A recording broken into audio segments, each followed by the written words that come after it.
Hello everyone! Magluluto ako ngayon ng corn soup na lalagyan ko siya ng chicken. So ito yung chicken na ilalagay ko. Ito naman yung ating corn yan, ginayat-gayat ko na yan. Sariwang-sariwa yung corn na yan kaya talaga namang masarap yung sabaw. At syempre lalagyan din natin yan ng siling, dahon sili pala. Yan, para mas masarap yung sabaw natin. Pampalasa din yung dahon ng sili.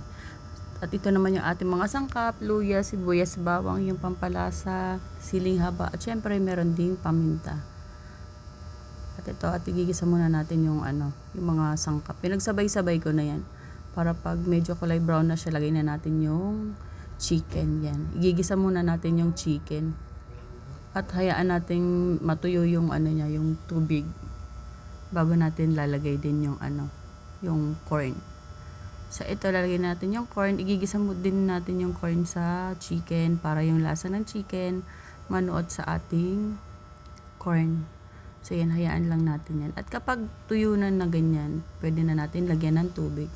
Yung tubig na ilalagay natin, depende yan sa inyo kung gaano kadami ang gusto nyong tubig.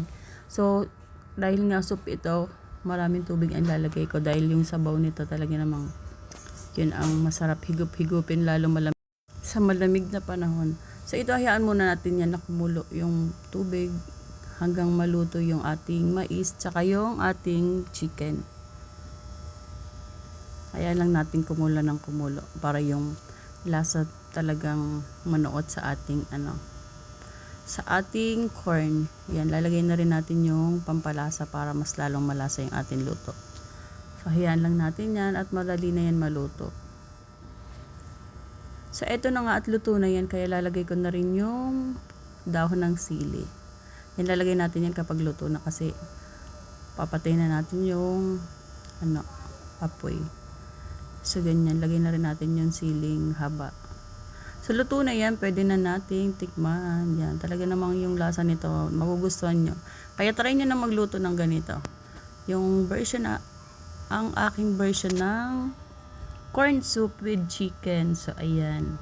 Try nyo magluto nito. Panigurado magugustuhan nyo. Thank you for watching everyone. Pwede na tayong kumain.